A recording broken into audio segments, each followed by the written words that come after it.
Assalamualaikum warahmatullahi wabarakatuh. Mari kita lanjutkan pembahasan kita dengan topik masih tentang investment atau investasi. Di video materi yang pertama kita sudah membahas konsepsi mendasar mengenai investasi. Berbicara tentang apa itu investasi, instrumentasinya itu apa saja, dan reasoning atau alasan kenapa satu unit bisnis atau perusahaan itu berinvestasi. Nah, sekarang kita lanjutkan. Setelah satu perusahaan itu memutuskan untuk berinvestasi dengan memilih salah satu atau semua instrumen investasinya itu dia pakai dengan alasan dia yang bermacam-macam, paling nggak ada 3 tadi itu, maka kemudian pertanyaannya berikutnya atau langkah berikutnya adalah bagaimana sih sebenarnya proses berinvestasi, atau apa sih kegiatan-kegiatan atau aktivitas-aktivitas atau hal-hal apa yang harus dilakukan ketika satu perusahaan itu melakukan investasi.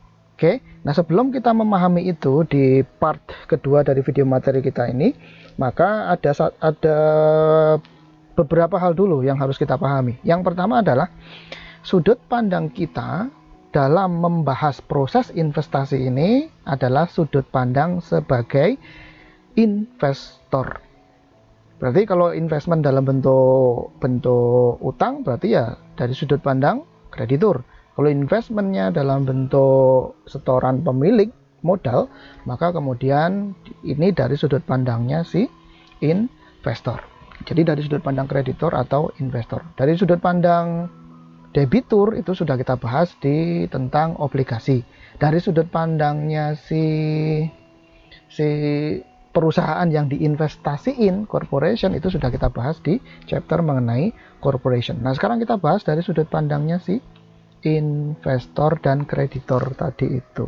Bagaimana mereka melaksanakan investasi. Oke ya. Nah, itu yang pertama. Dari sudut pandangnya investor atau kreditor. Yang kedua adalah bahwa yang akan kita tinjau proses investasinya ini adalah tinjauan dari sudut pandang akuntansi. Bukan dari sudut pandang manajemen keuangan atau dari sudut pandang bisnis atau dari sudut pandang ekonomi. Tidak dari sudut pandang sana. Yang akan kita bahas adalah dari sudut pandangnya akuntansi dan dari sisi investor. Nah, kalau kita berbicara bahwa investasinya itu merupakan satu proses dan mau kita relate to accounting, maka ini sekali lagi seperti saya katakan sebelumnya adalah jangan pernah dihafal. Supaya kita tidak menghafal, maka kita harus paham. Supaya kita dapat dengan mudah memahami satu materi dalam akuntansi, patronnya atau patokannya itu simpel aja. Yang namanya akuntansi itu kan dia menerapkan periodicity konsep periodisitas, berarti ada periode di situ. Yang namanya periode itu berarti ada titik awal dan ada titik akhir. Maka ya sudah, kalau kita belajar akuntansi, berbicara tentang akuntansi, ingat periode. Ada awal, ada tengah, ada akhir. Sehingga kita kalau ditanya hal-hal apa sajakah yang dilakukan di dalam proses investasi atau investment itu, jawabannya adalah kita harus melihat di mana posisinya. Kalau di awal periode, apa kegiatan yang harus dilakukan? Kemudian di tengah-tengah waktu, apa yang harus dilakukan? Apa saja kegiatannya? Kemudian di akhir periode atau akhir waktu, apa yang harus dilakukan? Dengan kita memahami itu simple. Kalau ditanya, kegiatannya apa saja sih dalam rangka berinvestasi itu yang harus dilakukan atau yang harus dicatat? Cukup dengan memahami periode-periode ini, maka kita bisa ngerti. Oke, kita lihat ya. Saya punya di sini titik awal dan saya punya di sini titik akhir. Kita bahas investasi ya. Investasi. Jadi di awal investasi apa yang harus dilakukan? Di tengah-tengah waktu investasi apa yang harus dikerjakan? Dan di akhir waktu investasi apa yang harus diperbuat? Kan simpel, pertanyaannya sebenarnya itu aja. Maka di awal waktu, kalau perusahaan mau berinvestasi, pada awalnya apa yang harus dilakukan? Kegiatan apa atau hal apa yang harus dilakuin? Jawabannya simpel, yang beli alat investasi kan gitu. Nanemin duitnya. Nah, nanemin duitnya itu artinya adalah si perusahaan itu akan membeli sarana investasi. investasi. Maka di awal waktu di sini ada kegiatan yang namanya acquiring, memperoleh atau mendapatkan. Atau bahasa Indonesianya adalah pemerolehan. Artinya si unit bisnis itu beli alat investasi, beli sarana untuk berinvestasi. Kenapa kok dia mau beli atau bisa beli sarana atau alat untuk berinvestasi? Jawabannya tadi, reasoning yang pertama, karena dia punya excessive cash, dia punya kas yang berlebih sehingga kuat untuk beli wahana investasi. Ini di awal waktu, jadi paham ya. Kemudian waktu berjalan, oke, dia sudah beli, terus apa Pak yang harus dilakukan? Ya, alat investasinya di keep, di hold, disimpan, bahasa gampangnya ya, di hold. Jadi di sini di tengah-tengah waktu ini, maka kemudian ada aktivitas yang dilakukan oleh si perusahaan yang berinvestasi, yaitu ngehold atau ngekeep alat investasi dia, nyimpen alat investasi dia. Loh Pak, maksud cuma nyimpen? Ya enggak sih, enggak cuma nyimpen aja. Selain menyimpan, dia nanti di tengah-tengah waktu di sini akan menerima return atau imbal hasil. Jelas, yang namanya investasi kan tadi harus ada hasilnya. Yang kedua, menerima return. Yang ketiga, apa yang harus dilakukan oleh si perusahaan yang berinvestasi tadi? Menilai investasinya. Kapan investasinya harus dinilai? Ketika kemudian si unit bisnis atau perusahaan itu berkewajiban hendak melaporkan posisi keuangannya, termasuk posisi investasinya. Kepada siapa? Kepada para pemilik unit bisnisnya. Ini harus dilaporkan ini, oh saya sudah berinvestasi, kan gitu. Harus dilaporkan kepada para pemilik, dipertanggungjawabkan investasinya dia. Nah, untuk dapat melaporkan, kan kemudian perlu nilai. Neraca atau statement of financial position itu kan nggak hanya memuat nama akun, tetapi juga memuat nilai rupiah berapa masing-masing akun, termasuk investasi yang sudah dilakukan, nilainya berapa. Jadi setiap akhir periode harus dicari nilai investasinya berapa. Nah, itu namanya menilai investasi. Kemudian ada kegiatan untuk melaporkan investasinya juga. Setelah dinilai, angkanya ketemu, ya dilaporkan. Kepada siapa? Kepada pemilik unit bisnisnya. Ngerti ya? Nah, terus ada juga di tengah-tengah waktu ini, kemudian ada juga perusahaan atau unit bisnis yang menjual sarana investasi dia, atau menjual instrumen investasinya. Ya, ini kegiatannya berarti menjual investasi. Paham ya? Ini cukup dipahami, dibayangkan saja. Berarti kalau di tengah-tengah waktu itu, oh, nge-keep investasinya, kemudian menerima return, menerima dividen, menerima interest gitu ya, menerima return, kemudian nanti di akhir periode menilai investasinya, kemudian ngelaporin investasinya, kemudian kalau dirasa dia butuh duit, ya investasinya dijual di tengah-tengah waktu ini. Paham? Nah, kemudian posisi yang terakhir, yang paling ujung kanan di sini adalah akhir waktu. Apa yang dilaksanakan oleh perusahaan yang berinvestasi di akhir waktu? Jawabannya adalah ngedispose. Ngedispose itu bahasa kasarnya ngebuang, membuang alat instrumen investasinya. Ya. Bahasa lembutnya adalah melepas, ya, melepas instrumen investasinya.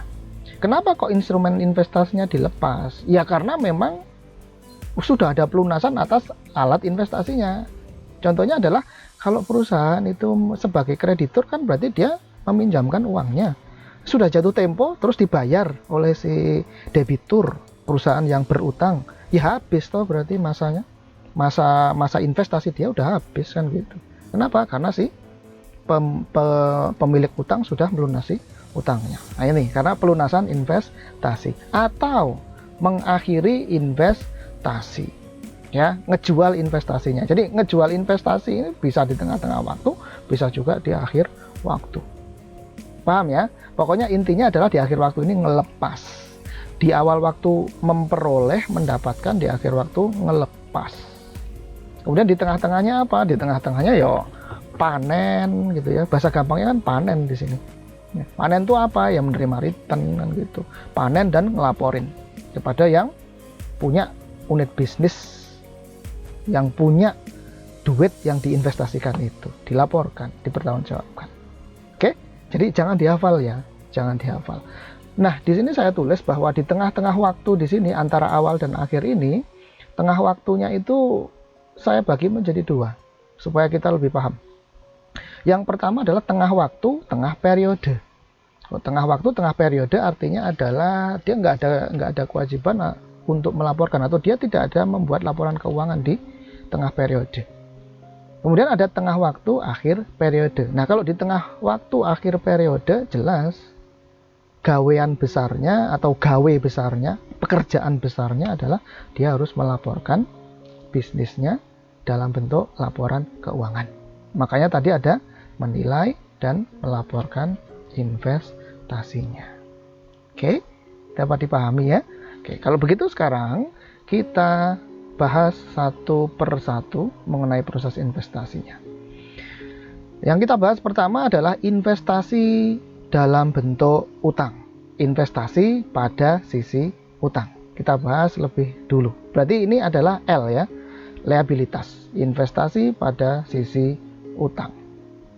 Oke. Nah, investasi dalam bentuk utang itu dilakukan oleh satu perusahaan dengan jalan membeli obligasi atau bond. Saya ulang, investasi yang dilakukan oleh perusahaan dalam bentuk utang atau di sisi utang adalah dilakukan dengan jalan membeli obligasi atau bond. Pak, bisa nggak kalau investasi di sisi utang itu dilakukan dengan jalan ngekip atau ngekip notes payable, bisa atau enggak? Bisa ya, bisa juga. Jadi ada perusahaan atau pihak lain minjem uang ke perusahaan, kemudian dia menerbitkan notes payable. Notes payable-nya di keep atau di hold oleh si perusahaan yang berinvestasi. Nah, itu kan nanti ada return-nya juga. Iya, ada return-nya juga kan gitu. Cuman biasanya notes payable itu jangkanya tidak terlalu lama. Kalau bond atau obligasi itu kan jangkanya panjang. Dan biasanya bond atau obligasi itu bisa diperdagangkan di pasar atau di bursa. Pasar surat berharga maksudnya ya, bursa, bukan pasar barang, bukan. Nah, tapi kalau notes payable kan nggak wajar gitu loh, nggak umum untuk dijual, diperdagangkan di bursa. Jadi yang dibahas di sini, investasi dalam bentuk utang itu adalah dilaksanakan atau dilakukan dalam bentuk membeli obligasi atau bond. Nah, kalau kemudian perusahaan itu membeli obligasi atau bond, maka kemudian akan mendapatkan hasil investasi atau return investasi berupa bunga atau interest. Nah, jelas itu ya? Jelas. Berarti pertama, perlakuan akuntansi untuk investasi dalam bentuk utang. Ya, sekarang kita tinjau dari bagaimana perlakuan secara akuntansinya untuk investasi dalam bentuk utang ini. Sekali lagi, ini jangan dihafal, cukup kita memahami konsep periodicity atau periodisitas di dalam akuntansi ini. Titik awal pasti akan ada acquiring, pemerolehan obligasi atau bond. Pada saat acquiring, pemerolehan obligasi atau bond ini, maka bond atau obligasi akan dicatat at cost. Nah, ini jelas bahwa dalam akuntansi ketika satu perusahaan atau unit bisnis itu mendapatkan resources, ya, kemudian resourcesnya itu akan dicatat at cost. Harga perolehan itu adalah semua harga yang dikeluarkan oleh perusahaan untuk dalam rangka mendapatkan satu resources, satu aset, hingga sampai dengan aset itu berada di titik siap untuk digunakan. Itu adalah at cost, ya, at cost. Jadi obligasinya ini dicatat at cost. Jadi kalau nanti obligasinya itu kan ada harga beli gitu ya. Kemudian di samping ada harga beli, ada biaya-biaya lain, misalkan biaya broker gitu. Kemudian biaya pencatatan atau biaya administrasi lainnya. Nah, itu juga dimasukkan, dikapitalisasi sebagai cost atau harga perolehan dari obligasi tersebut.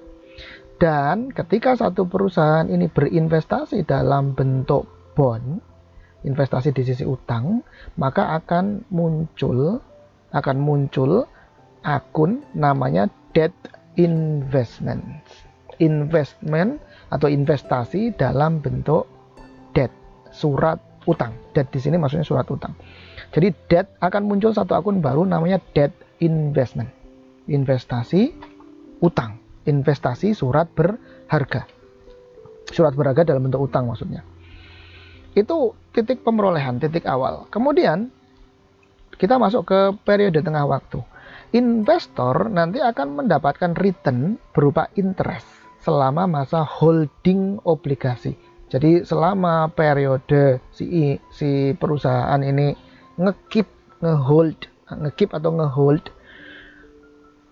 debt atau obligasinya itu, bond atau obligasinya itu, maka kemudian si perusahaan akan mendapatkan imbal hasil berupa interest.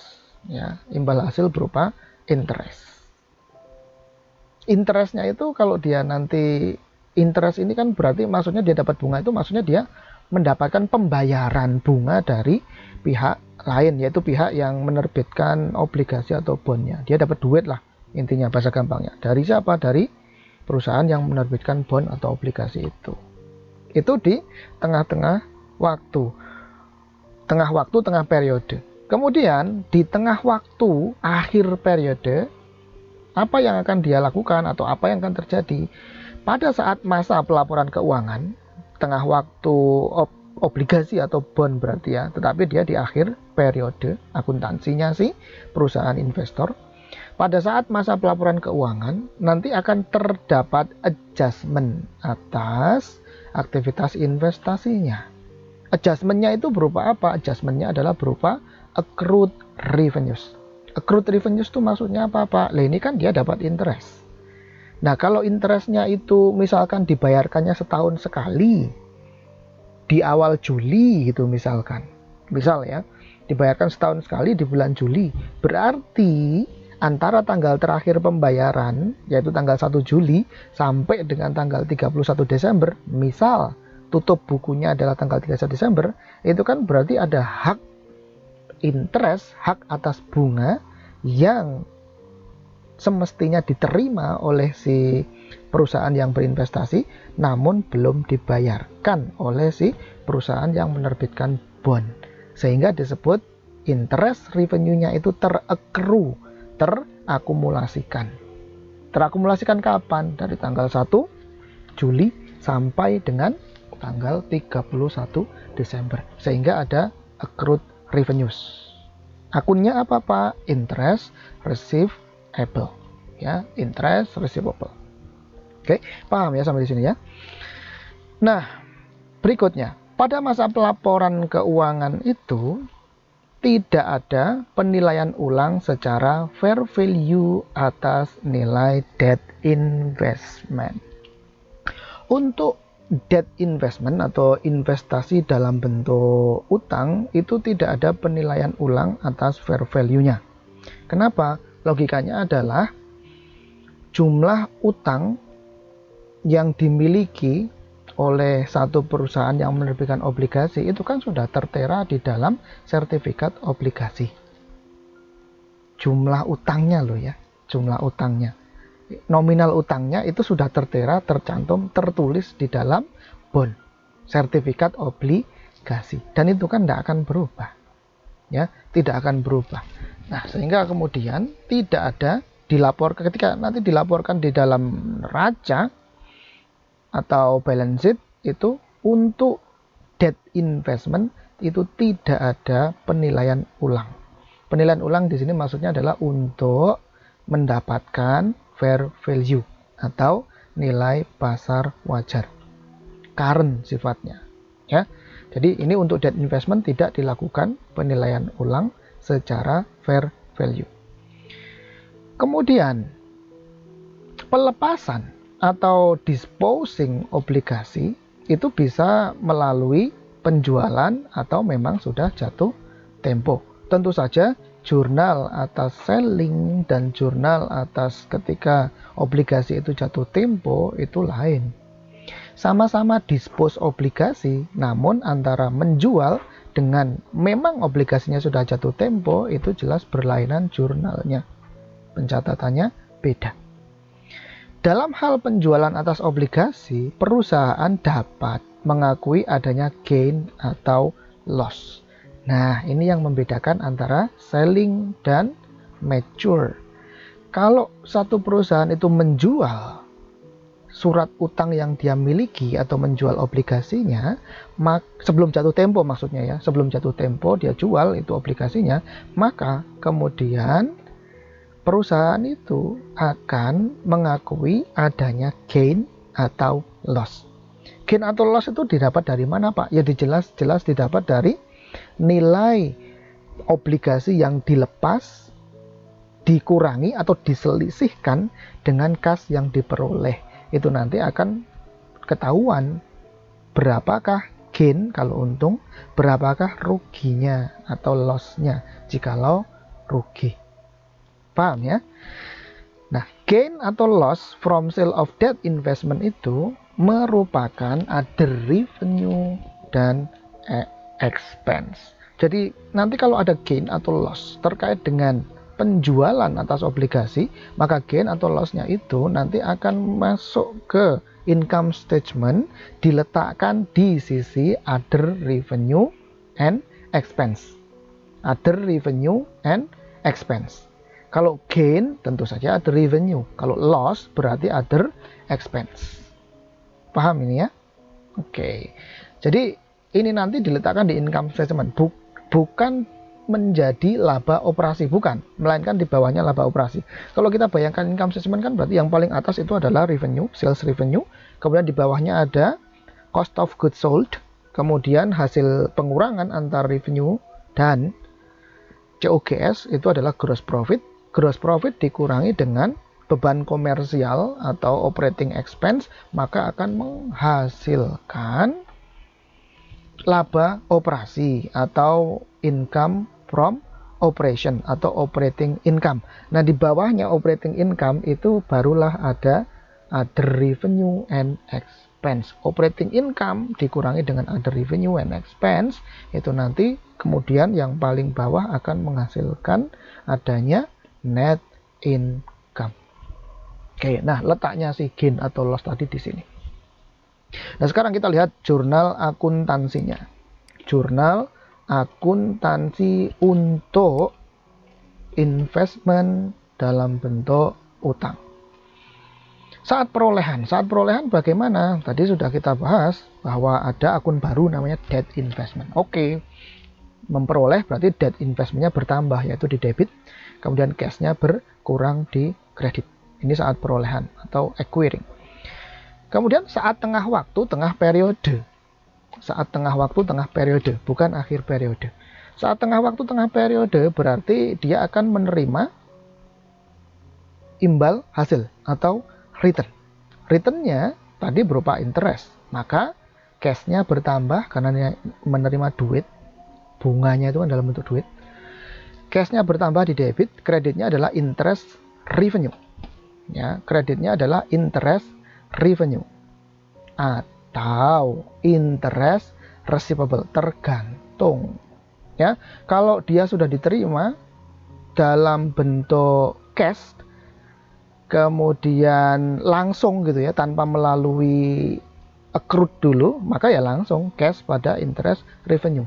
Tetapi kalau sebelumnya itu sudah di accrued, maka kemudian menerima bunga, menerima uang dalam rangka bunga itu, maka cash pada interest receivable. Nah, ini jurnal untuk mencatat adanya pendapatan bunga. Kemudian saat tengah waktu, tapi akhir periode. Nah, tengah waktu akhir periode berarti ini adalah ada accrued revenue tadi yang sudah kita bicarakan. Maka jurnalnya adalah interest receivable pada interest revenue. Nah, nanti kemudian kalau interest receivable pada interest revenue ini, pendapatan bunga yang terutang belum dibayar ini kemudian dilunasi atau dibayar pada saatnya oleh si debitur, maka kemudian jurnalnya akan menjadi cash di debit, interest receivable-nya yang ini akan di kredit. Itu saat tengah waktu, namun di akhir periode. Berikutnya saat akhir waktu pelepasan tadi itu. Ya, saat akhir waktu. Saat akhir waktu ngapain? Ada dua, bisa dia ngejual, bisa juga dia surat obligasinya itu sampai kepada masa jatuh tempo atau maturity-nya, sampai kepada maturity-nya. Kalau dia selling, seperti tadi sudah kita bahas, ngejual sebelum masa jatuh temponya, maka nanti akan ada gain atau loss atas hasil penjualan obligasi tersebut. Kalau gain gimana? Ya cash-nya berarti lebih cash yang dia terima lebih banyak atau lebih besar daripada nilai debt yang dia lepas. Itu nanti akan dapat gain, sehingga cashnya di debit, debt investmentnya kan berkurang, wong dia jual kok berarti kan hilang, berkurang di kredit debt investment. Kemudian selisihnya ada gain. Kalau loss gimana Pak? Kalau loss ya berarti ya tinggal lossnya diletakkan di sisi debit. Kalau loss kan berarti cash yang dia terima lebih kecil daripada debt investment yang dia lepas atau dia jual. Gitu ya. Nah, ini adalah jurnal untuk penjualan obligasi. Nah, kemudian kalau dia nggak ngejual Pak, tapi memang sudah waktunya untuk jatuh tempo dan dilunasi oleh debitur. Terus gimana jurnalnya? Ya simple, cash pada debt investment, selesai. Kalau yang ini nggak ada gain, nggak ada loss untuk pada saat jatuh tempo. Nggak ada gain atau nggak ada loss, nggak ada gain atau loss. Kenapa? Ya karena memang sih debitur akan membayarkan sejumlah nominal yang tercatat atau tertulis di dalam obligasi tersebut. Nggak lebih, nggak kurang. Sehingga nggak ada gain, nggak ada loss. Loh Pak, kalau di sini nggak ada gain, nggak ada loss, terus gimana Pak? Si perusahaan nggak dapat untung dong. Kata siapa? Kan before maturity time, ya sepanjang waktu sebelum redemption kan dia sudah dikasih imbalan berupa bunga gitu loh, secara periodik kok. Itu kan hasilnya kan gitu. Nah, ini tinggal pokoknya saja atau prinsipalnya saja. Paham ya sampai di sini ya? Oke. Nah, sekarang kita lihat contoh realnya di bukunya Pak Keso. Oke.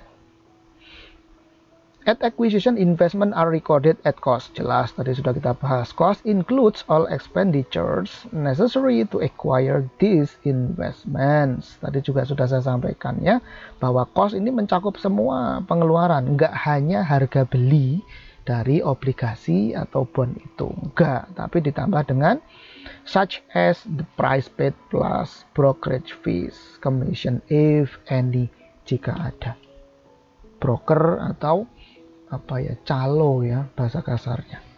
Oke, sebagai contoh, sum for example that Cool NV acquires 50 Doan SA 8% 10-year 1,000 euro bonds on January 1st 2017 at a cost of 50,000 euro. Jadi ini ada satu perusahaan namanya Cool NV. Berarti ini si perusahaan yang berinvestasi ya, dia mendapatkan 50 doan. Doan ini mata uang nih berarti ya. Bukan mata uang ding. 50 doan SA 8%. 8% ini berarti tingkat suku bunganya atau ini interest rate-nya, bukan market rate ya. Ini interest rate-nya. Kemudian 10 year, jadi masa waktu periode obligasinya adalah 10 tahun ya, 10 tahun. Kemudian nilai utangnya, nilai obligasinya adalah 1.000 euro. Diperoleh pada tanggal 1 Januari 2017 at a cost of 50.000 euro. Nah, ini dia beli bond atau obligasi 1.000 euro, tapi kemudian cost-nya sampai 50.000. Loh Pak, kenapa kok ini 50.000? Nah, ternyata 50.000 itu hasil dari 50 dikalikan 1000. Oh, ini maksudnya adalah 50 doan itu kayak kita di Indonesia itu ada lot gitu loh ya. Satu lot itu 500 lembar itu loh. Berarti ini ibaratnya dia beli 50 lot gitu loh. Ya. Berarti berapa total belinya, total harga belinya adalah 50 dikalikan obligasi per lembarnya 1000. Berarti 50.000. Ya, 50.000. Berarti kalau di sini 50.000, 50 dikalikan 1000 kan 50.000. Kemudian dia katakan cost-nya juga 50.000. Berarti tidak ada brokerage fee-nya, nggak ada. Ya, tidak ada. Sehingga pencatatannya gimana? Tanggal 1 Januari 2017 mencatat akuisisi atau pemerolehan obligasi, si Cool akan mencatat debt investment di debit sebesar 50.000 euro, kemudian dibayar pakai cashnya di kredit 50 euro to record purchase of 50 DON SA bonds. Ini di awal waktu, ya, di awal waktu dan pencatatan pemerolehan, simple ya.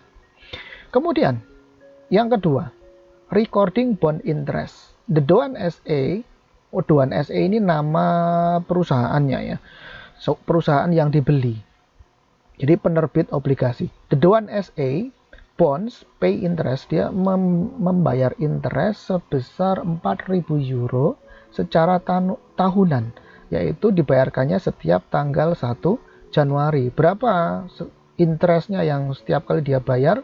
Dibayarkan oleh DOAN berapa nilai interestnya atau bunganya, yaitu yang ini 8%, ini kan interest rate-nya ini 8% dikalikan dengan nilai pokok. Nilai pokoknya tentu saja adalah 1000, tapi ini per lembar.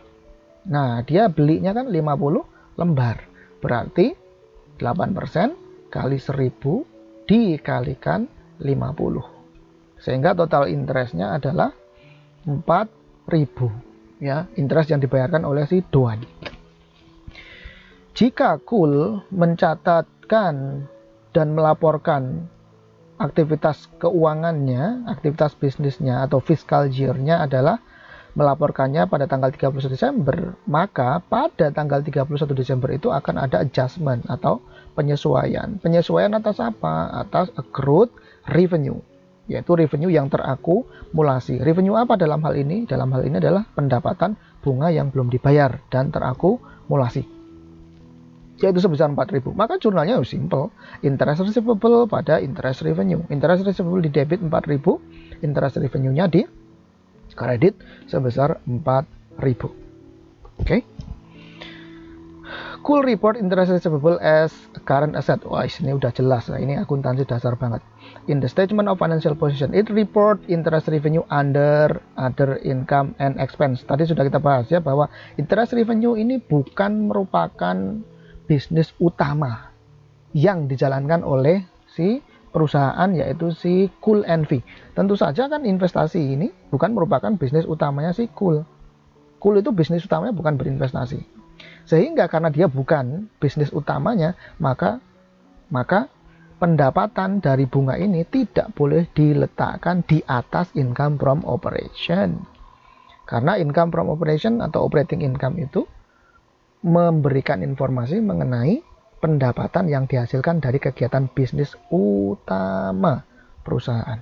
Nah, karena investasi ini bukan kegiatan bisnis utama atau hanya kegiatan bisnis sampingan, maka diletakkan di bawahnya income from operation, yaitu di other income and expense. Oke ya. Itu pada tanggal 31 Desember. Kemudian tengah waktu tapi tidak di akhir periode tanggal 1, yaitu tanggal 1 Januari. Tanggal 1 Januari ngapain? Ya, bayar. Jadi si Cool akan mendapatkan atau menerima pembayaran dari DOAN SA sebesar 4.000, yaitu pendapatan bunganya tadi. Maka jurnalnya adalah cash pada interest receivable sebesar 4.000. Artinya piutang bunganya, interest receivable-nya telah terkonversi menjadi duit. Nah, inilah return-nya. Ini kan return-nya sebesar 4.000 nih, return-nya, return investasinya. Oke. Nah, itu adalah ketika dia menerima imbal hasil atau return berupa bunga. Berikutnya, bagaimana kemudian kalau perusahaan itu melakukan disposing of bond? Dia melepas bondnya, melepasnya dengan jalan dijual. Oke, kita lihat contohnya. Misalkan Cool ini menjual obligasi yang dimilikinya, obligasinya si Doan SA tadi itu. Dan Cool receive net proceed. Proceed itu artinya cair ya, duit yang cair. Duit yang proceed yang cair itu sebesar 54.000 euro on the sale of the Doan SA bonds on January 1st, 2018. Tadi kan diperoleh pada tanggal 1 Januari 2017. Nah, ini ceritanya tanggal 1 Januari 2018 si Cool ngejual investasi dia dalam bentuk obligasi di Doan SA. Nah, harga perolehannya tadi kan 50.000 ya. Nih, cost-nya 50.000. Kemudian kan nggak ada dinilai at fair value, kan nggak ada. Berarti at cost kan. Kalau at cost berarti 50.000 ya tetap aja nilainya 50.000. Dan proceed, cash yang dia peroleh, cash yang cair adalah 54.000. Kalau begitu ada selisih antara nilai obligasi yaitu at cost yaitu 50.000 dengan nilai kas yang dia terima. Kas yang dia terima 54.000. Nilai bond yang dia jual cuma 50.000, sehingga ada selisih 4.000 yang merupakan keuntungan atau gain.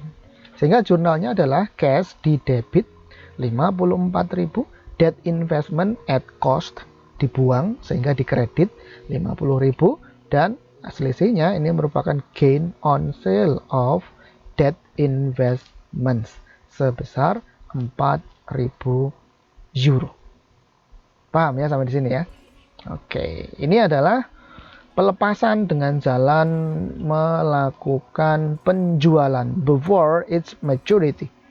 Kalau kasusnya Cool tadi kan dia beli 1 Januari 2017, 10 tahun kan gitu. Kalau 10 tahun kan berarti 2027 ya. 1 Januari 2017 tambah 10 berarti 1 Januari 2027 nanti maturity date-nya. Tapi kan dia dijual udah 1 Januari 2018. Baru di-keep selama 1 tahun kemudian dia jual. Oke, berarti selling itu before maturity date. Kalau maturity date-nya bagaimana Pak? Nanti kalau dia misalkan nggak ngejual tapi di-keep terus sampai dengan pas at maturity date. Nah, gimana jurnal untuk ngedispose-nya Pak? Ya simple, berarti cash di debit, debt investment di kredit sebesar 50.000. Selesai. No gains or losses will be acknowledged. Tidak ada gain atau loss yang kemudian akan diakui. Nggak ada. Paham ya sampai di sini ya?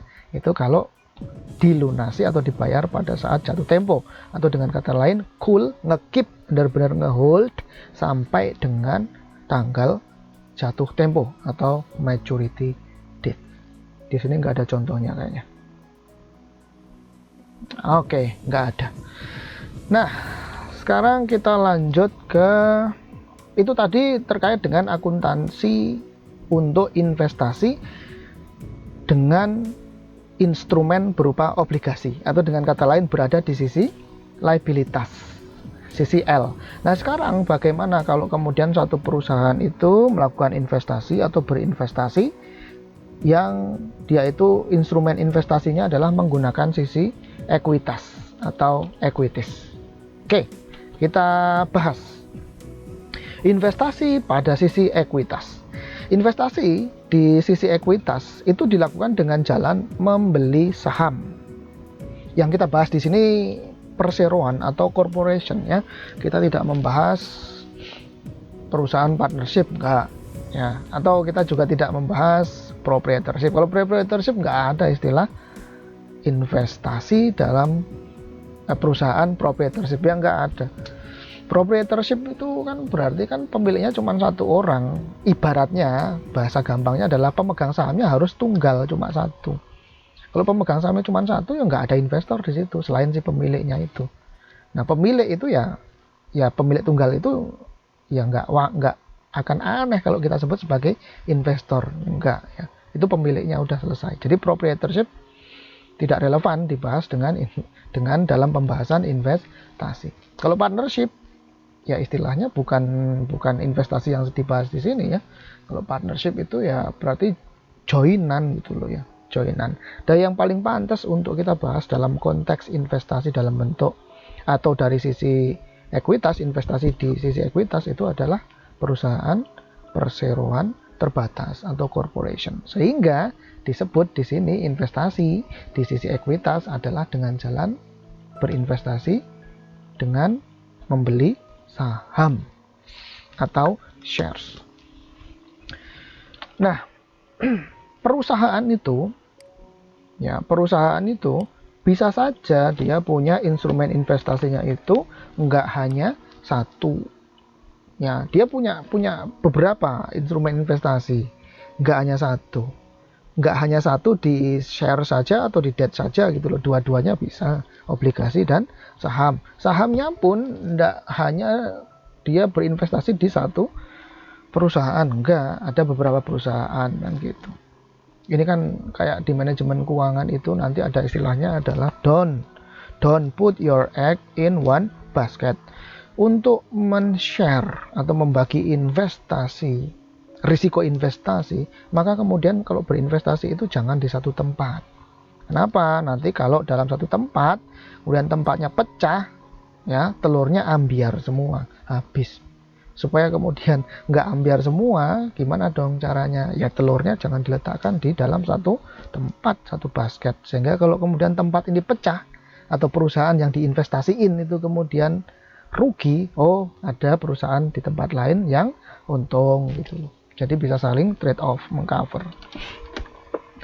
Nah, ketika perusahaan itu punya instrumen investasi banyak dan perusahaan tempat di mana perusahaan itu berinvestasi itu juga banyak, nanti akan membentuk yang namanya investasi portofolio investasi atau investment portfolio. Investment portfolio atau portofolio investasi adalah merupakan kumpulan investasi dari berbagai bentuk yang dimiliki oleh si perusahaan. Oke. Nah, kalau investasi di sisi liabilitas tadi itu returnnya berupa interest. Nah, kalau investasi pada sisi ekuitas itu dan ini di saham ya, berarti return investasi di sisi ekuitas dalam bentuk saham ini adalah returnnya dividen. Ya, returnnya adalah dividen. Nah, perlakuan akuntansi untuk investasi dalam bentuk saham itu beda dengan dalam bentuk debt ya. Kalau perlakuan akuntansi untuk investasi dalam bentuk saham nanti akan sangat tergantung dan dipengaruhi oleh pengaruh investor terhadap investi, atau bahasa gampangnya adalah kontrol atas investor terhadap investi. Investor itu adalah pihak yang berinvestasi. Kalau investi itu adalah pihak yang diinvestasiin, pihak yang diinvestasikan. Oke, saya ulang. Investor itu adalah pihak yang berinvestasi atau subjek investasi. Kalau investi itu adalah perusahaan yang diinvestasiin atau objek tempat berinvestasi. Nah, perlakuan akuntansi atau accounting treatment atas investasi dalam bentuk saham itu tergantung pada hubungan antara investor dan investi. Sejauh mana investor dapat mengkontrol atau mempengaruhi investi. Ya, itu pencatatan atau perlakuan akuntansi untuk investasi dalam bentuk saham. Ya. Nah, pengaruh atau kontrol investor terhadap investi seperti saya sudah ceritakan tadi di video materi yang pertama, ya, supaya perusahaan itu bisa mengkontrol perusahaan lain, maka dia harus menjadi pemilik mayoritas. Nah, sehingga control over investor, kontrol investor terhadap investi itu secara kuantitatif diwujudkan dalam bentuk persentase kepemilikan saham investor di perusahaan investi. Logikanya, Semakin besar persentase kepemilikan saham investor di perusahaan investi, maka dia akan powerful. Maka dia akan semakin bisa mengkontrol perusahaan tempat di mana dia berinvestasi. Ya, jadi makin besar persentase kepemilikan, maka makin besar pula kontrol investor terhadap investi. Sehingga di dalam akuntansi, perlakuan akuntansi untuk investasi dalam bentuk saham itu akan dilihat dari besar kecilnya persentase kepemilikan investor di perusahaan investi. Oke, ada tiga pembagian kelompok. Ya, pertama, kalau persentase kepemilikannya itu kurang dari 20%, maka dikatakan pengaruh investor terhadap investinya insignifikan, tidak signifikan. Kalau persentase kepemilikan dia kurang dari 20%.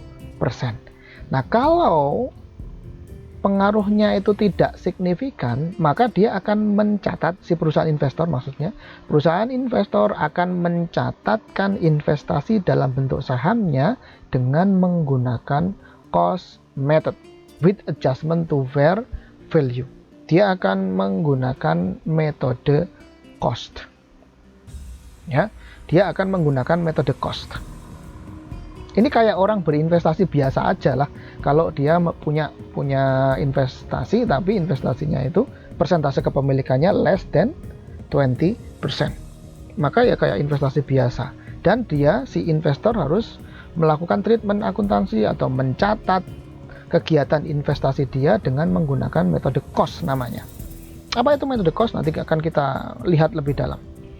Kemudian kalau persentase kepemilikannya antara 20% sampai dengan 50%, maka diasumsikan pengaruhnya si investor terhadap investi itu signifikan.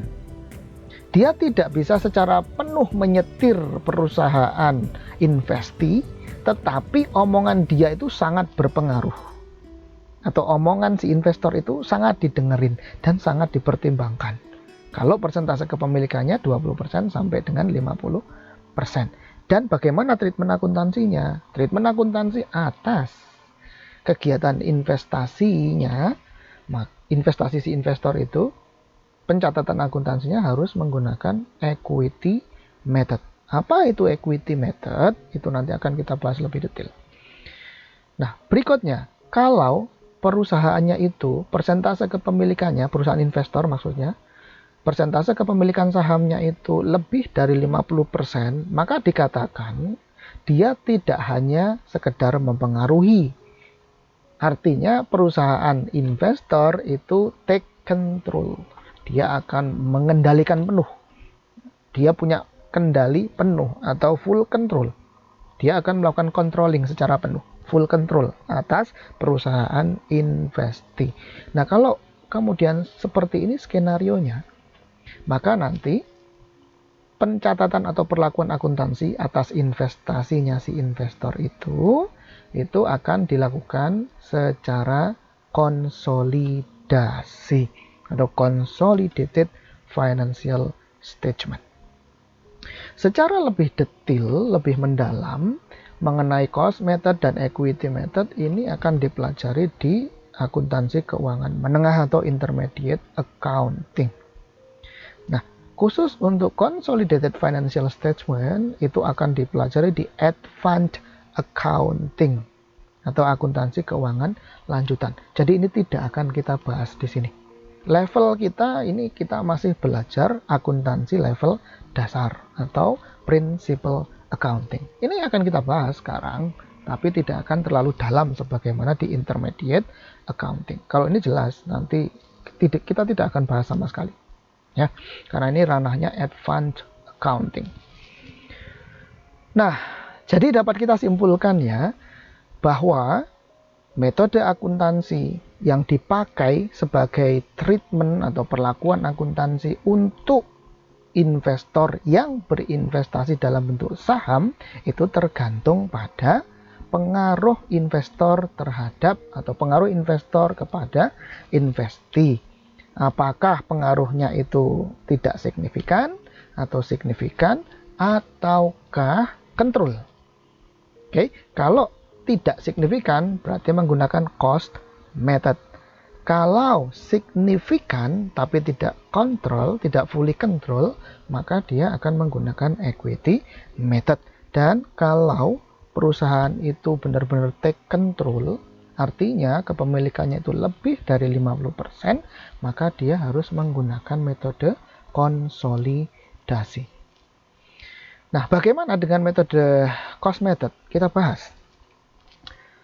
Kalau dia menggunakan cost method, si investor itu, maka secara kuantitatif persentase kepemilikannya itu kurang dari 20%.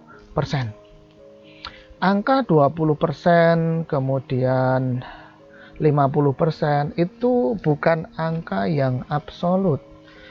Bisa saja satu perusahaan itu persentase kepemilikannya itu cuma katakanlah 40%. Tetapi dia benar-benar bisa mengendalikan atau fully control. Nah, itu mestinya dia pakai konsolidasi.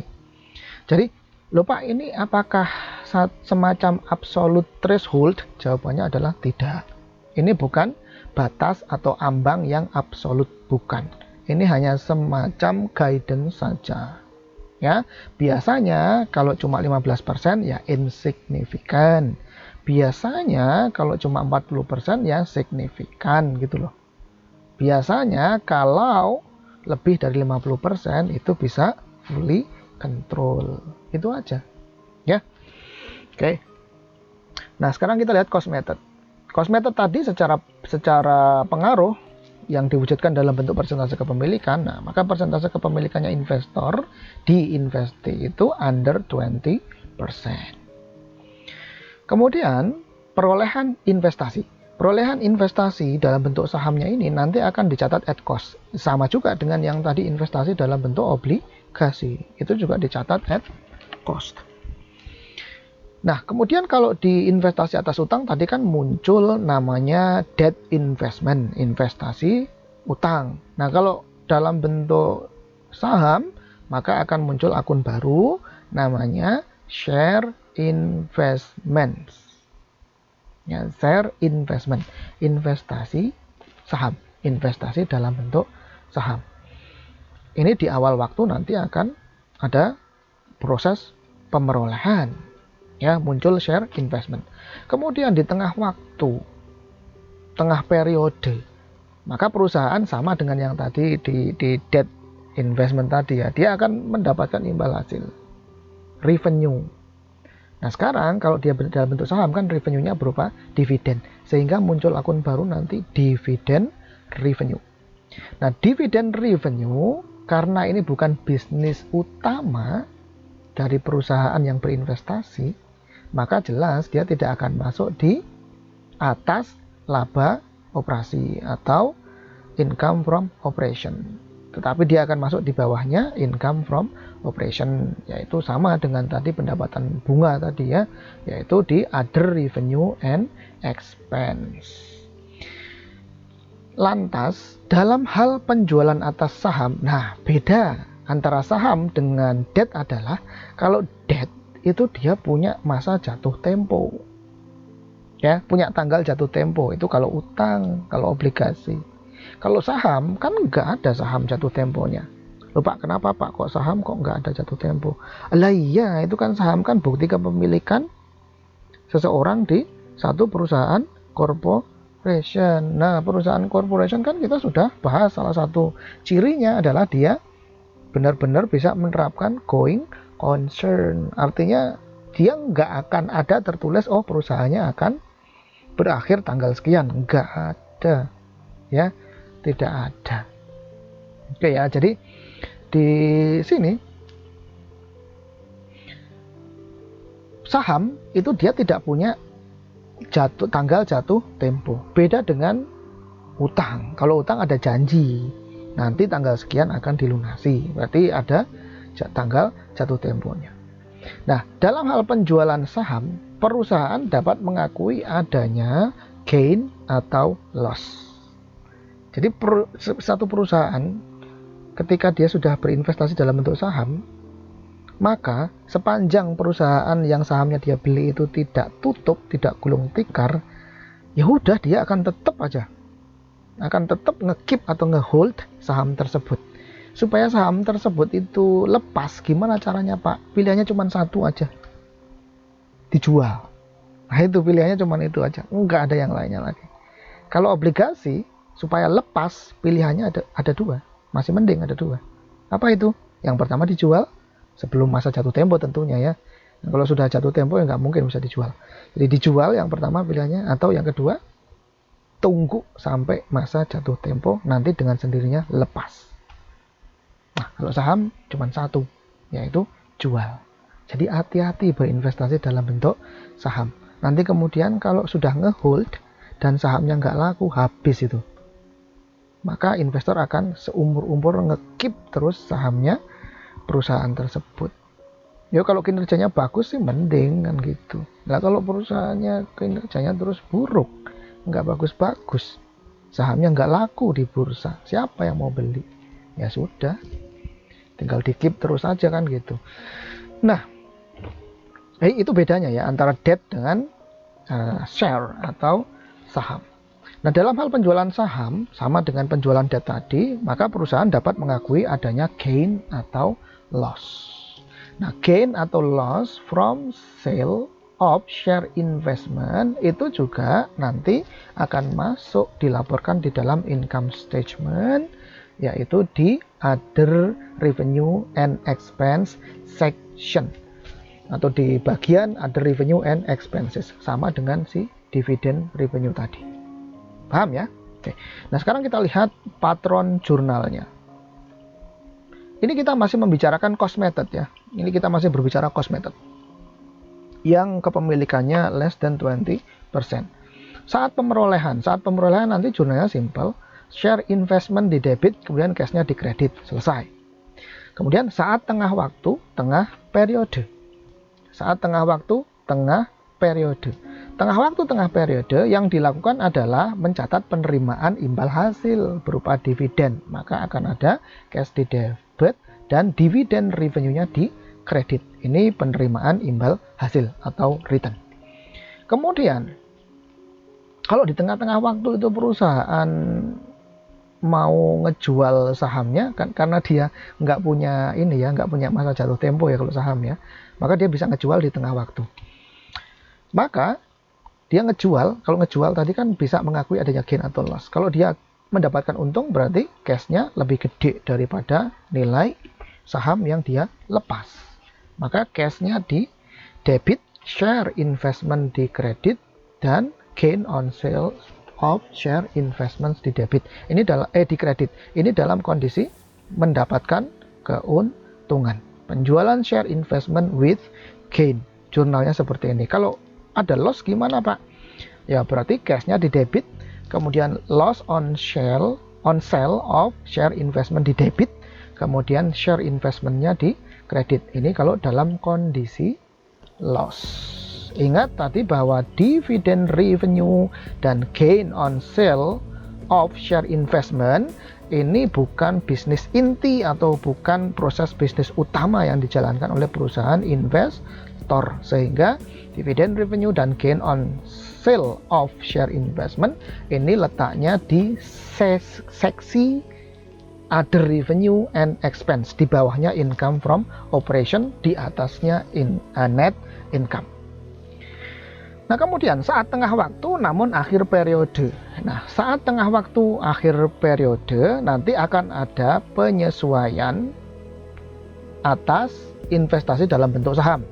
Ya, nilainya berapa itu harus disesuaikan at fair value. Bisa saja pas beli harga saham per lembarnya itu 1.000. Tapi kemudian 3 tahun kemudian tanggal 31 Desember pas perusahaan itu mau membuat laporan keuangan, si investornya ketika ngelihat di bursa, loh harganya kok sekarang di pasaran cuma 800 gitu misalkan. Nah itu fair value-nya berarti 800 meskipun cost-nya 1.000. Nah yang akan digunakan sebagai dasar untuk mereport atau melaporkan di dalam laporan keuangan adalah fair value-nya, sehingga akan dilakukan adjustment untuk menyesuaikan dengan fair value-nya. Dan nanti akan terdapat adjusting and closing. Nah, ini secara lebih detail nanti akan kita bahas di topik seksi bahasan tentang penilaian dan penyajian investasi di laporan keuangan. Nah, sekarang kita coba lihat bagaimana contohnya Pak Keso kalau ada satu perusahaan yang berinvestasi dalam bentuk saham dan kepemilikannya, nilai persentase investasinya, kepemilikan sahamnya itu less than 20%, which is it should implement cost method. Dia harus menerapkan cost method. Bagaimana sih? Oke, contohnya kita lihat ya. For example, sebagai contoh, pada tanggal 1 Juli tahun 2017 ada perusahaan namanya Lee Limited. Dia mendapatkan atau membeli 1000 lembar saham, dan persentase kepemilikan yang didapat oleh Lee adalah 10%. Sahamnya siapa? Sahamnya si BL Limited, Bill Limited. Nah, Lee perusahaan investor, berarti investornya adalah Lee, investingnya adalah Bill. Lee membayar $405 per lembar saham, $405 Hong Kong per lembar saham. Jurnalnya maka share investment, ingat tadi ketika akuisisi maka akan muncul akun baru namanya share investment. Share investmentnya adalah 1000 lembar saham dikalikan $405 Hong Kong per lembar saham sama dengan 405.000.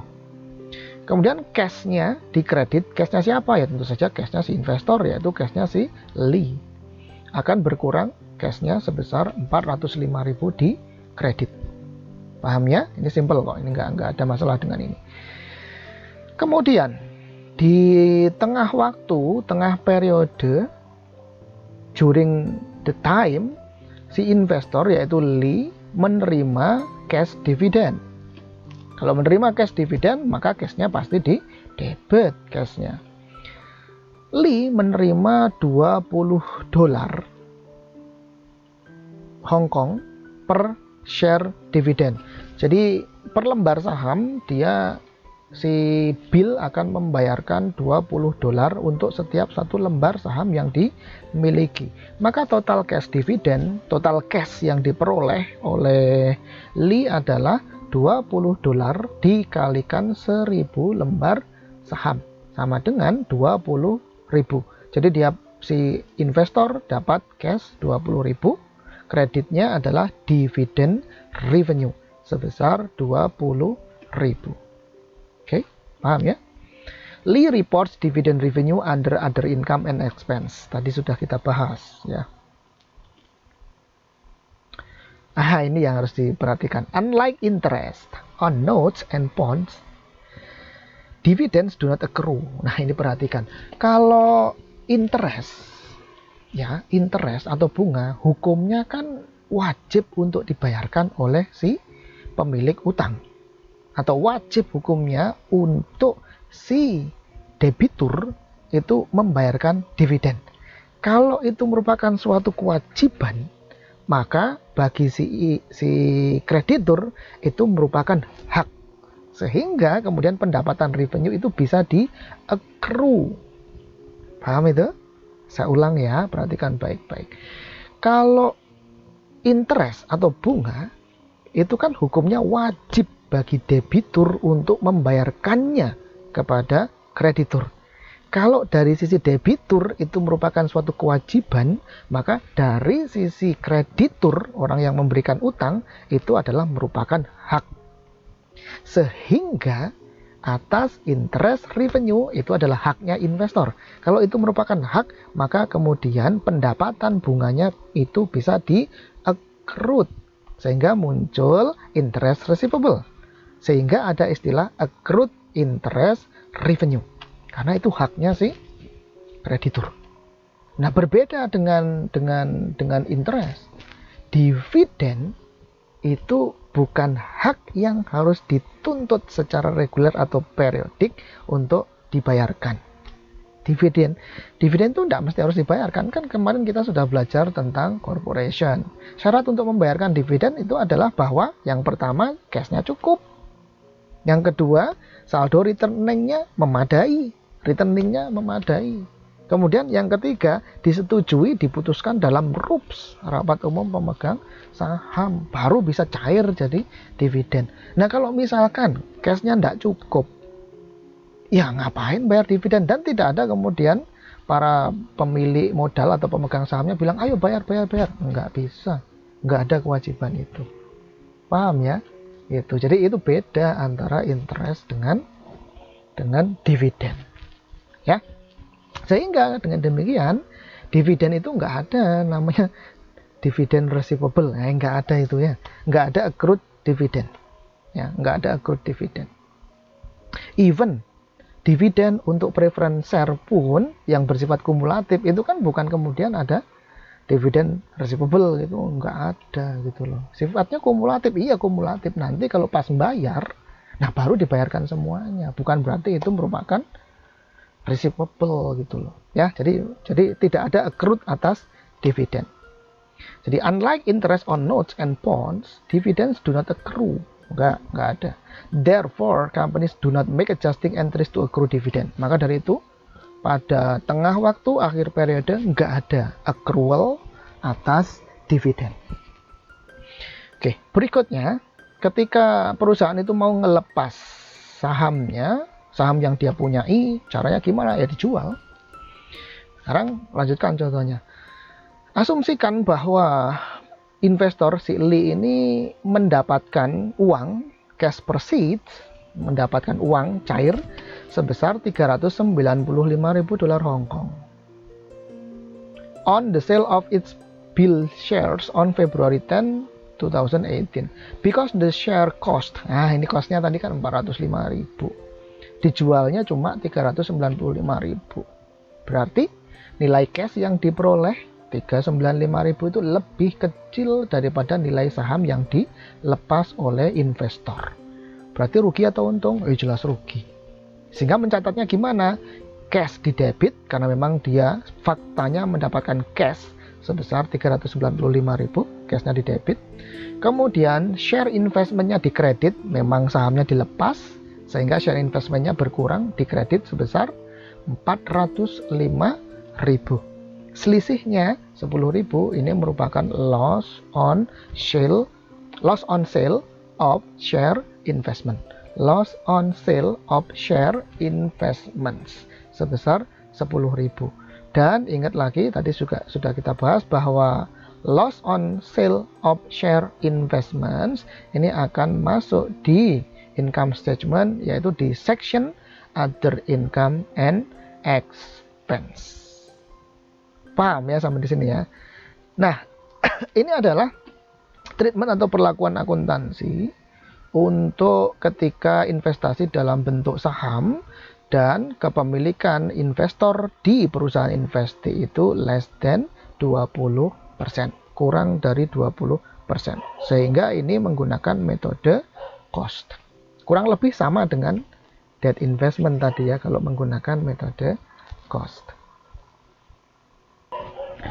Oke, nah sekarang kita lanjutkan pada investasi dalam bentuk saham ketika kemudian persentase kepemilikannya itu antara 20% sampai dengan 50%. Nah, tadi kan kita sudah secara sekilas sudah kita bahas ya, bahwa kalau persentase kepemilikan itu antara 20% sampai dengan 50%, itu artinya pengaruhnya itu signifikan. Kalau less than atau kurang dari 20%, tadi kan itu tidak signifikan. Kalau 20% sampai dengan 50% itu signifikan pengaruhnya. Kalau pengaruhnya signifikan, maka satu perusahaan investor itu tidak diperkenankan untuk mentreatment investasi dalam bentuk sahamnya dengan menggunakan cost method sebagaimana yang sudah kita bahas di sebelumnya. Nah terus kalau dia signifikan alias persentase kepemilikannya itu 20-50%, harus menggunakan metode apa treatment akuntansinya? Treatment akuntansinya harus dengan menggunakan equity method. Ya, kita harus memakai atau menggunakan equity method. Nah, kita lihat dulu teori sekilasnya mengenai equity method. Oke, jadi kalau investasi dalam bentuk saham, si investornya itu kepemilikannya 20 sampai dengan 50%, maka dia harus menggunakan equity method. Nah, dalam equity method, sifat hubungan antara investor dan investee adalah sebagai associate. Kalau tadi ketika persentase kepemilikannya itu kurang dari 20%, maka si investor itu akan bertindak sebagai pemegang saham biasa saja, sebagai pemegang saham minority interest. Kepemilikannya itu minor, nggak terlalu didengar gitu loh ya. Nah, kalau persentase kepemilikannya itu sudah antara 20 sampai dengan 50%, maka sifat hubungannya adalah asosiasi atau associate. Jadi hubungan antara investor dengan investinya menjadi associate. Associate itu bahasa gampangnya itu asosiasi itu omongannya didengar gitu loh ya. Ya memang tidak bisa fully control, tidak bisa mendikte harus begini, begitu, enggak bisa. Tetapi omongannya itu benar-benar harus didengarkan, benar-benar harus dipikirkan. Gitu loh, itu associate. Associate itu berarti with significant influence but not control over, ya.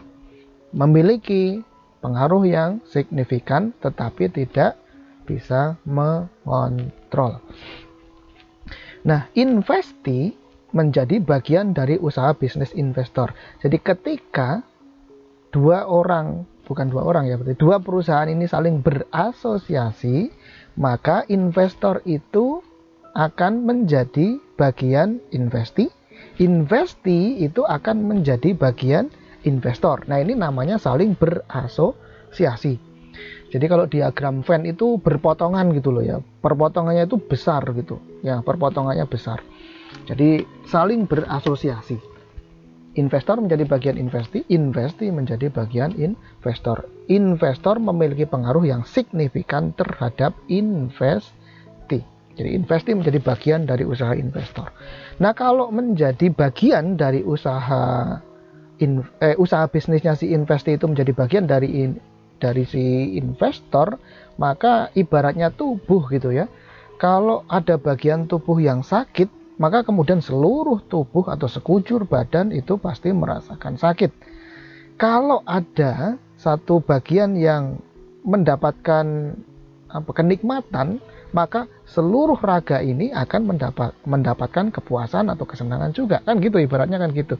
Nah, sama dalam konteks equity method di mana investee itu menjadi bagian dari investor, saling berasosiasi tadi itu, maka kemudian ketika perusahaan investee itu mendapatkan income atau keuntungan, maka investor juga akan merasakan keuntungan tersebut.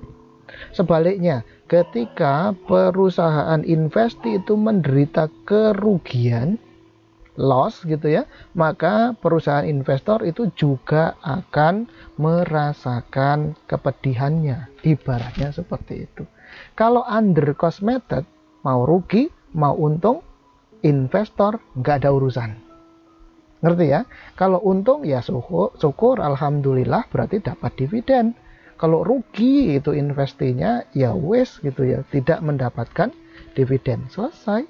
Tapi dia nonsense, ya sudah biarin aja gitu loh. Mau untung mau rugi, ya udah biarin aja. Nggak ikut merasakan banget gitu loh. Beda dengan yang associate, equity method. Kalau untung seneng banget. Kalau rugi, waduh sedih banget gitu loh. Karena kenapa? Karena si investee sudah menjadi bagian dari investor. Oke, paham itu ya. Sehingga nanti itu akan berpengaruh terhadap pencatatan atas dividen dan pencatatan atas income yang didapat atau diperoleh oleh si perusahaan investee, akan ngaruh ke situ nanti. Oke ya. Jadi konsep asosiasi, associate seperti yang sudah saya jelaskan ini nanti akan berguna dan akan berpengaruh dalam hal pencatatannya nanti. Oke, nanti kita lihat.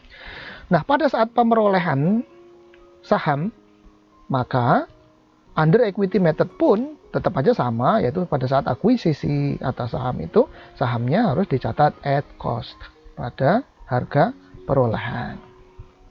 Apa itu harga perolehan? Ya harga beli plus ya. Harga beli plus biaya-biaya lainnya.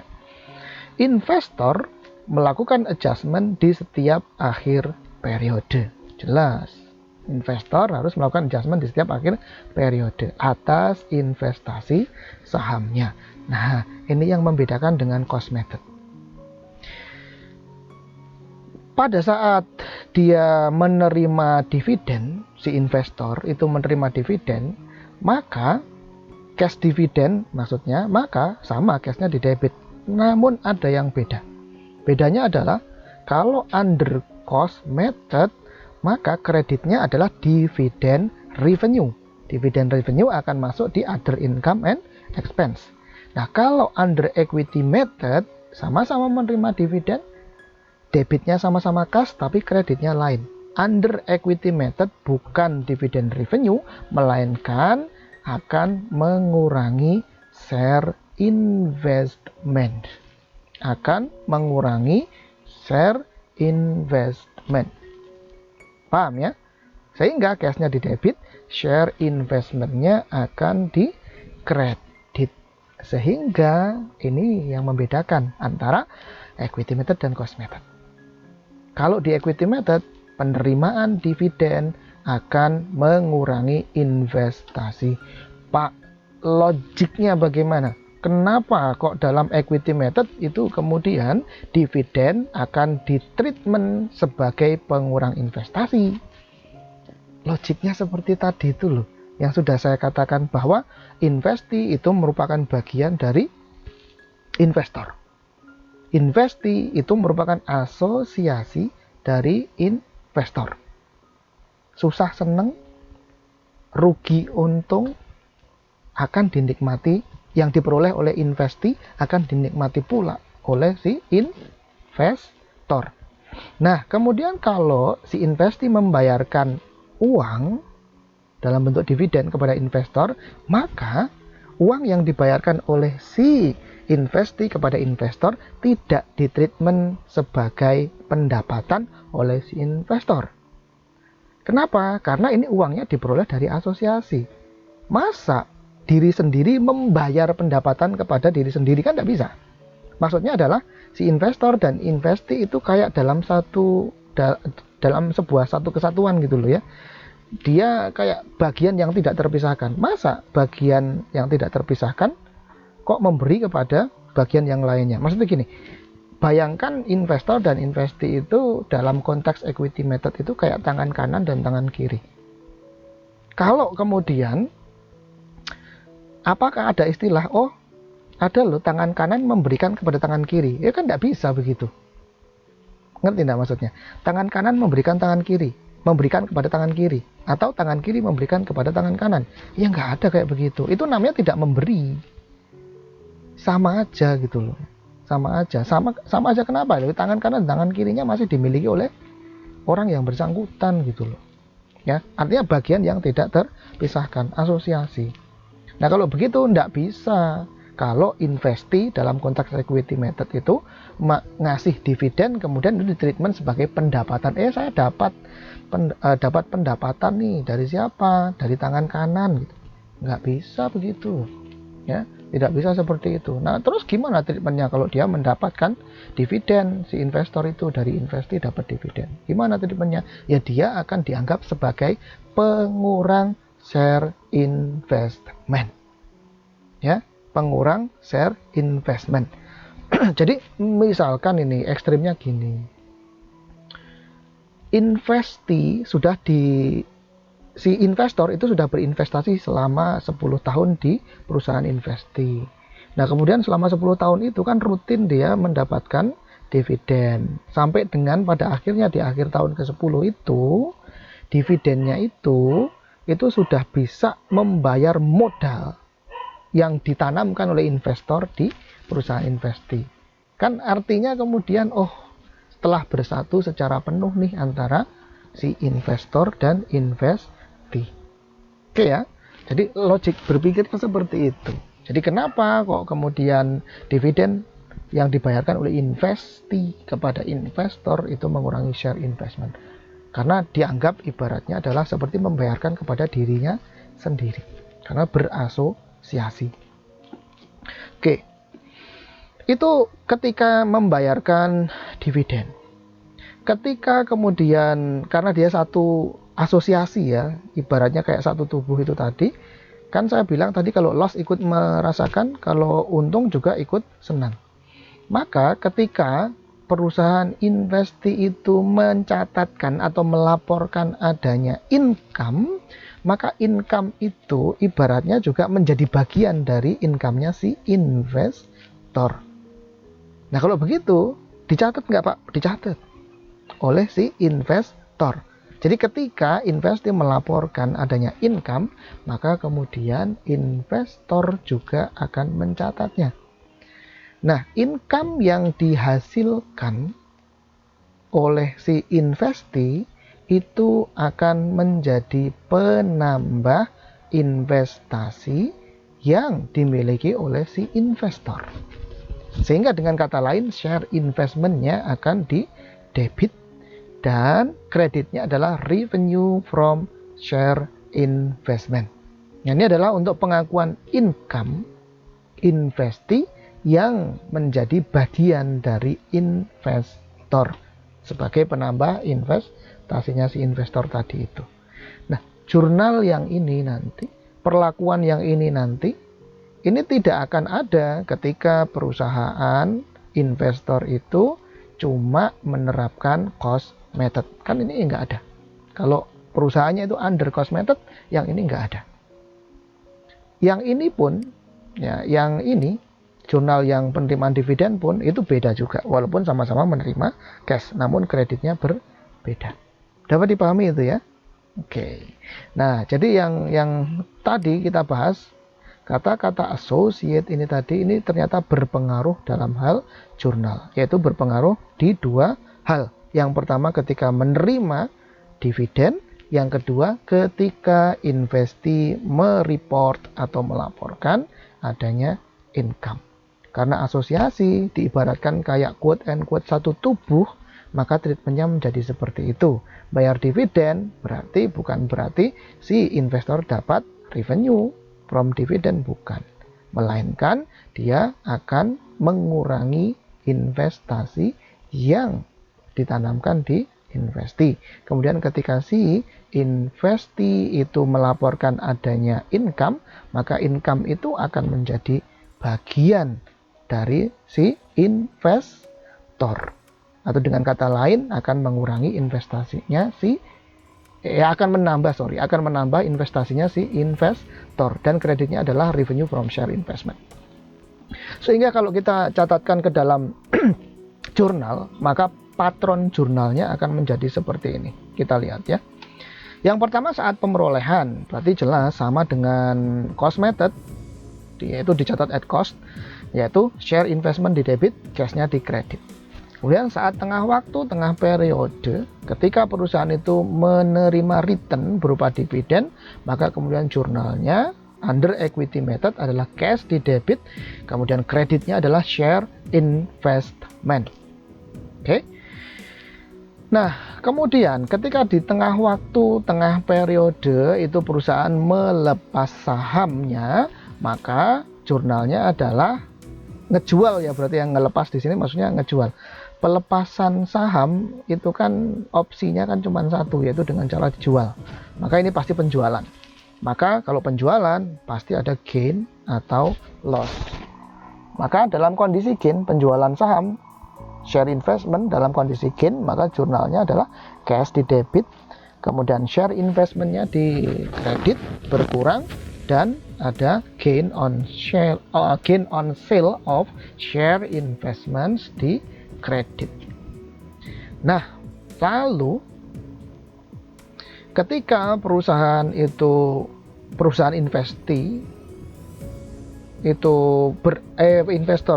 perusahaan investor itu berada di tengah waktu, di akhir periode, maka kemudian ketika si perusahaan investi itu mereport atau melaporkan adanya income, maka seperti sudah tadi kita sampaikan, kita bahas bahwa laporan income perusahaan investi akan menjadi penambah investasi bagi si perusahaan investor, sehingga share investmentnya di debit dan kreditnya adalah revenue from share investments. Oke, ini adalah jurnal untuk pengakuan income investee oleh si investor, ya, oleh si investor. Ini dimaksudkan untuk adjustment atas equity. Lupa kenapa kok ini menjadi share investmentnya ini menjadi bertambah. Tadi sudah kita bahas bahwa logikanya kan kalau perusahaan investasi itu mendapatkan profit atau income gitu ya, maka kan ekuitasnya akan naik. Kan kalau dia dapat bayangkan perusahaan investasi itu mendapatkan income atau profit, maka profitnya itu kan akan masuk ke return earning kan gitu. Akan masuk ke return earning profitnya. Return earning dimasukin oleh profit, artinya return earning-nya akan meningkat. Return earning meningkat artinya equity-nya akan naik. Nah, equity naik itu artinya kekayaan pemilik atau setoran modal oleh pemilik juga ikut akan meningkat. Sehingga karena asosiasi tadi itu antara si investor dengan investee itu merupakan associate, maka ketika equity-nya si investee itu naik, maka logikanya mestinya kepemilikan modal si investor di investee naik juga dong, kan gitu logikanya. Sehingga kemudian ada penyesuaian seperti ini, yaitu share investmentnya akan meningkat, ya, share investmentnya si investor akan bertambah. Kreditnya adalah revenue from share investment. Nah, terkait dengan penilaian, pelaporan, penyajian investasi di laporan keuangan, itu nanti ada penyesuaiannya, yaitu nilai investasinya harus disesuaikan at fair value setiap kali hendak melakukan reporting di financial statement. Nah, ada fair value harus di report based on fair value, maka nanti ada adjusting. Ada adjustment berarti ada closing. Nah, yang ini penilaian. Kalau pencatatan itu di awal periode tadi loh, pencatatan akuisisi. Penilaian based on fair value dan adjusting serta closing ini nanti dilakukan dalam rangka untuk reporting di financial statement. Ada di sini. Demikian juga under cost method tadi kan juga ada di sini. Terdapat adjustment untuk fair value. Nah, penilaian ulang at fair value, kemudian adjusting dan closing ini dilakukan dalam rangka untuk penyajian dan pelaporan di dalam laporan keuangan. Ini sama ya, sama. Ini saya copy paste, saya taruh di sini. Oke ya, ini sama. Ini untuk kepentingan penyajian dan pelaporan dalam laporan keuangan atau financial statement. Oke, jadi sampai di sini. Ini nanti akan kita bahas di section berikutnya, video materi berikutnya. Nah, kalau begitu dapat kita simpulkan ya, perbedaan antara cost method dan equity method adalah bahwa dari sisi pencatatannya ya, bahwa ketika mendapatkan return berupa dividen, catatannya beda. Kalau cost method itu dividen revenue-nya ya dianggap dikredit, dicatat sebagai dividen revenue kan gitu ya. Penerimaan dividennya, return atau imbal hasil berupa dividennya dicatat di sisi kredit sebagai dividen revenue, itu under cost method. Kalau under equity method, maka cash dividen yang diterima itu akan dicatat di sisi kreditnya sebagai pengurang investasi, atau dengan kata lain ini pengurang share investments, artinya share investmentnya dikredit. Yang kedua perbedaannya adalah under cost method, ketika perusahaan investasi mereport adanya income, maka perusahaan investor diam-diam aja, biarin aja lah kan gitu, karena tidak associate. Nah, kalau di under equity method, karena investasi itu asosiasinya si investor, maka kemudian ketika investasi mereport adanya income, equity-nya akan naik. Sudah saya jelaskan tadi, Kenapa? Karena profit atau income itu akan masuk di returning meningkat, maka kemudian equity-nya juga meningkat. Equity meningkat, logikanya berarti kepemilikan si investor akan meningkat, maka harus di-adjust. Sehingga ketika investee mereport income, maka si investor juga akan mencatatnya. Caranya dengan apa? Persentase kepemilikan meningkat kan berarti kan share investmentnya si investor akan bertambah. Bertambah berarti di sisi debit. Kreditnya apa? Revenue from investment. Ya, revenue from share investments yang ini.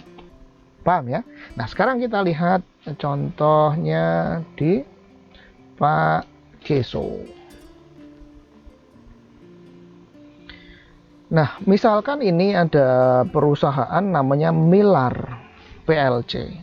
Millar ini mendapatkan 30% saham biasa punyanya BEC seharga 120.000 pound sterling pada tanggal 1 Januari 2017. Maka jurnalnya simple, share investment pada cash sebesar 120.000 pound sterling. Selesai.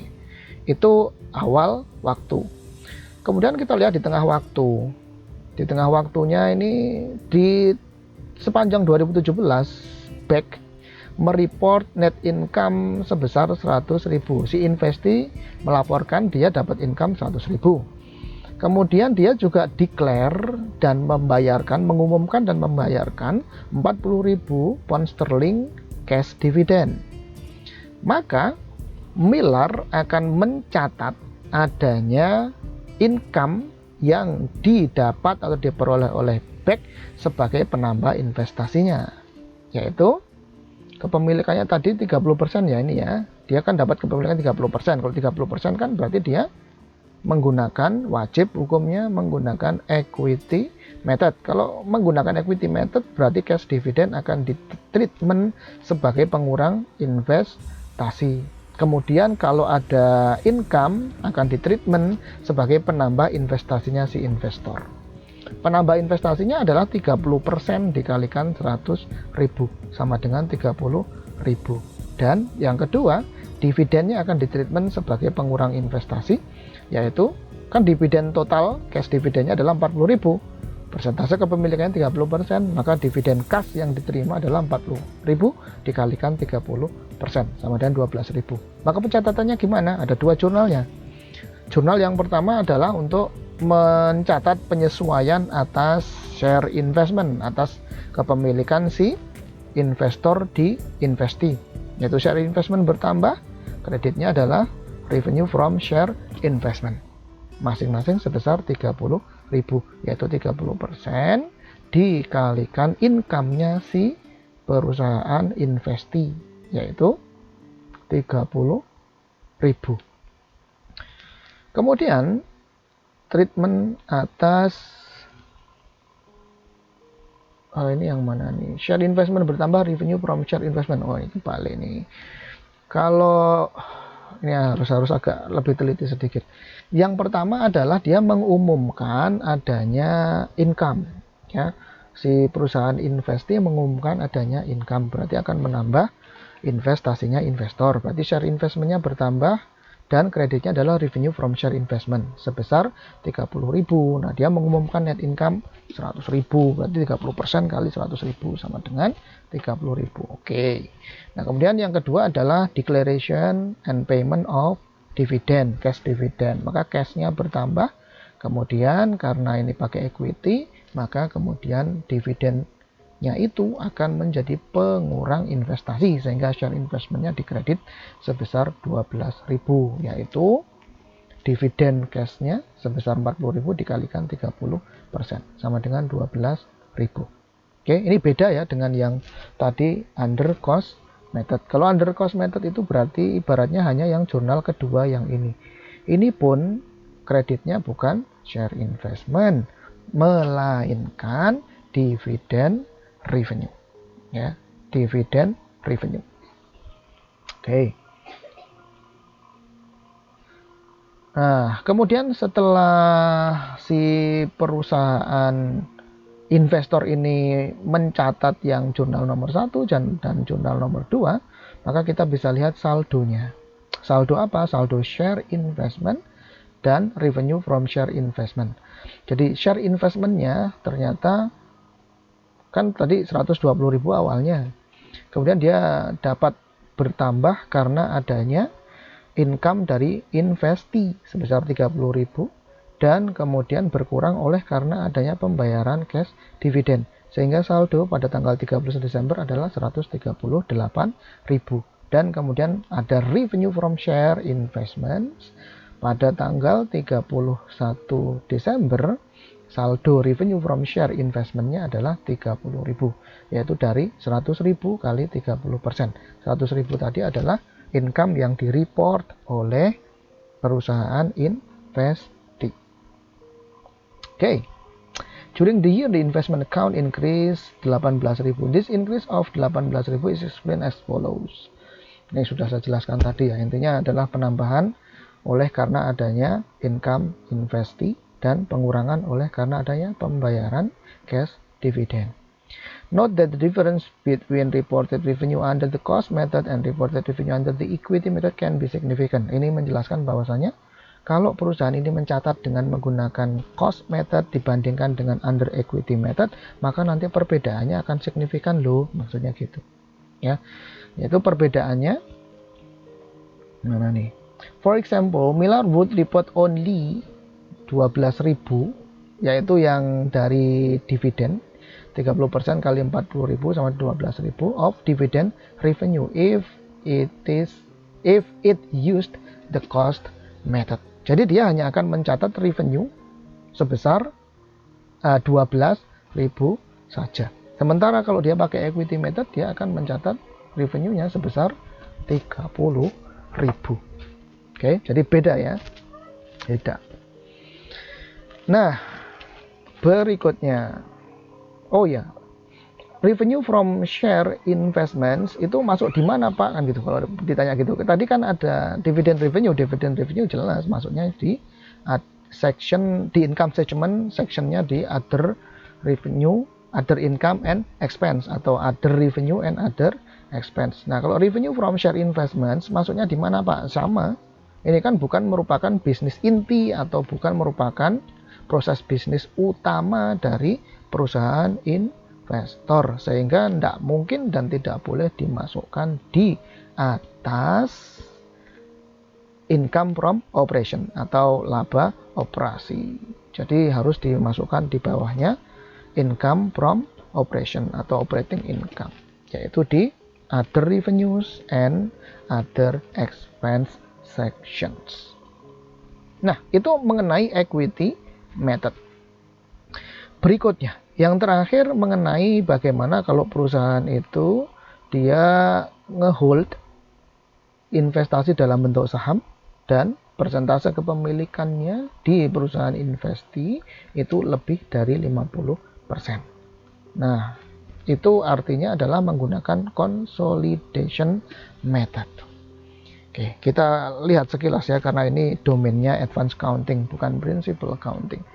Consolidation method, secara kuantitatif persentase kepemilikan si investor di investee itu lebih dari 50%, sehingga ini fully control. Artinya perusahaan investor itu benar-benar menyetir atau mengontrol perusahaan investee.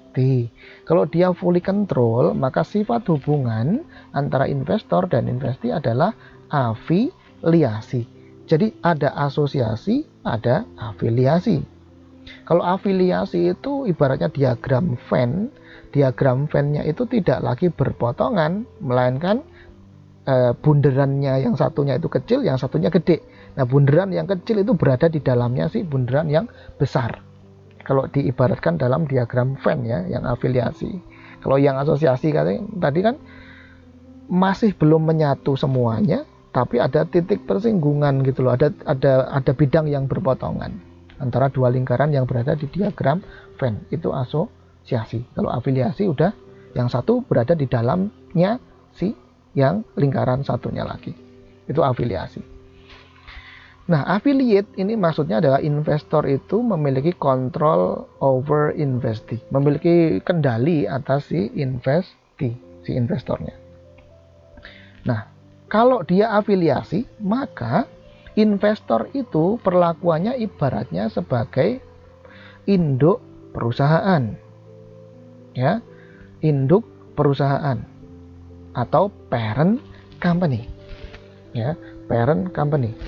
Induk perusahaan atau perusahaan induk. Perusahaan induk ya mestinya yang benar ya. Kalau parent company itu kan berarti kan bahasa Inggris. Diterjemahkan ke bahasa Indonesia kan berarti perusahaan induk atau induk perusahaan lah ya, pokoknya begitulah ya. Bahasa Inggrisnya pokoknya parent company. Jadi investornya menjadi parent company, si induk perusahaan. Sementara investinya menjadi anak perusahaan. Bukan perusahaan anak ya, nanti konotasinya jadi lain. Jadi si investor akan menjadi parent company, induk perusahaan, sementara si investee akan menjadi subsidiary company. Subsidiary company itu diterjemahkan ke bahasa Indonesianya adalah anak perusahaan. Ya, anak perusahaan. Jadi ini induk perusahaan, ini anak perusahaan. Nah, kalau dia itu hubungan antara investor dan investinya itu adalah parent and subsidiary company, maka kemudian laporan keuangannya harus disusun dengan menggunakan laporan keuangan konsolidasi. Konsolidasi maksudnya apa, Pak? Gabungan. Ya, laporan keuangan gabungan. Jadi antara laporan keuangannya si investee dengan si investor itu harus digabung. Asetnya investee harus masuk di asetnya, harus masuk dan dilaporkan di income di neracanya si perusahaan investor. Baru itu nanti namanya konsolidasi. Ya, ini kita tidak akan bahas secara detail karena ini ranahnya di advanced accounting. Oke. Nah, consolidation method ini di buku Pak Keso tidak secara detail, ada di appendix, cuman ini tidak akan kita bahas karena sekali lagi ini ranahnya di advanced accounting. Jadi nggak akan kita bahas di sini. Oke, jadi itu pembahasan kita di video materi part yang kedua terkait dengan investasi. Jadi kita sudah bahas ya, kita rangkum bahwa pembahasan kita di video materi yang kedua tadi adalah kita sudah membahas investasi di dalam obligasi, yaitu instrumennya adalah instrumen utang berarti. Yang kedua kita juga sudah membahas investasi di ekuitas, sisi ekuitas, yaitu dengan investasi dalam bentuk saham. Nah, saham itu sendiri treatment akuntansi atas investasinya ada 3, yaitu under cost method, under equity method, ataukah holding, yaitu consolidation method. Kalau dia cost method, maka ya pendapatannya hanya pendapatan dari dividen dan diakui sebagai dividen revenue. Kalau under equity method, maka pendapatannya, sisi pendapatannya ada 2. Ketika si investee mereport income, itu diakui juga sebagai pendapatan revenue from share investment bagi investor. Debitnya menambah investasi yang dimiliki oleh investor. Artinya share investmentnya di debit bertambah. Kemudian kalau ada dividen cash, maka kemudian dividen cashnya akan mengurangi share investment. Cashnya di debit. Oke. Consolidation method sekali lagi tidak kita bahas secara lebih detail karena ini akan dibahas di advanced accounting. Oke, kalau begitu sudah selesai pembahasan kita video materi. Nah, untuk penilaian penyajian di dalam laporan keuangan akan kita bahas di video materi berikutnya. Part yang ketiga. Oke, kita lanjutkan di part yang ketiga. Terima kasih.